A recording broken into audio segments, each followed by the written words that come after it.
भक्त कर्माबाई और धन्ना जाट जैसी ही एक और अत्यंत मर्मस्पर्शी कहानी राजस्थान के ही भक्त नरसिंह मेहता की है। हालांकि वे मूल रूप से गुजरात के थे, लेकिन राजस्थान और पूरे उत्तर भारत में उनकी भक्ति की गाथा घर घर सुनाई जाती है।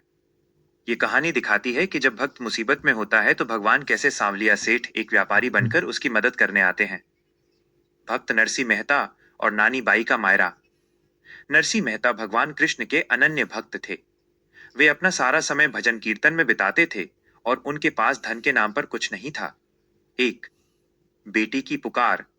नरसिंह जी की पुत्री नानी बाई का विवाह एक संपन्न परिवार में हुआ था। जब नानी बाई की बेटी नरसिंह जी की दोहित्री के विवाह का समय आया, तो समाज की परंपरा के अनुसार नानी बाई के पिता यानी नरसिंह जी को मायरा भात लेकर जाना था। मायरे में बहुत सारा धन, गहने और कपड़े देने की प्रथा थी। नानी बाई के ससुराल वाले बहुत लालची थे।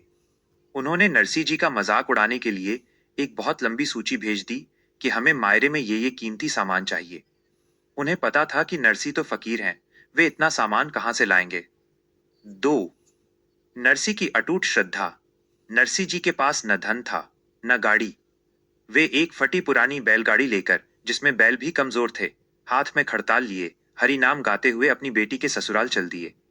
उनके पास मायरे के नाम पर केवल एक पोटली में ठाकुर जी की मूर्ति थी।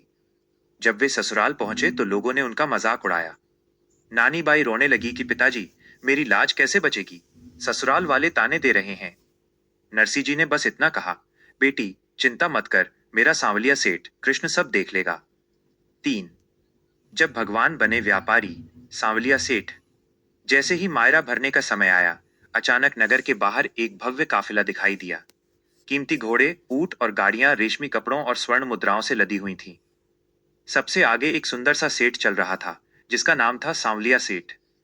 वो सेठ सीधा नानी बाई के घर पहुंचा और बोला, तारांकन, मैं नरसिंह मेहता का मुनीम अकाउंटेंट हूँ। उन्होंने मुझे सारा सामान लेकर भेजा है। भगवान कृष्ण ने स्वयं मुनीम बनकर नानी बाई के ससुराल वालों को इतना धन और गहने दिए कि उनके लालच की आंखें फटी रह गईं। जो सामान सूची में नहीं था, वो भी भगवान ने छप्पर फाड़ कर दिया। एक और छोटी कहानी। भक्त सदना कसाई।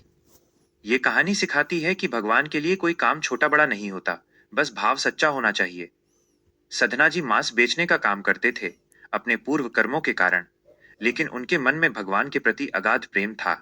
वे जिस पत्थर के बाट वजन से मांस तोलते थे, अनजाने में उसे ही अपना ठाकुर जी मान बैठे थे। एक बार एक ब्राह्मण वहां से गुजरा। उसने देखा कि भगवान के स्वरूप सालीग्राम पत्थर से मांस तोला जा रहा है। वह क्रोधित हुआ और सधना से वो पत्थर लेकर अपने घर ले आया। उसने विधि विधान से पूजा शुरू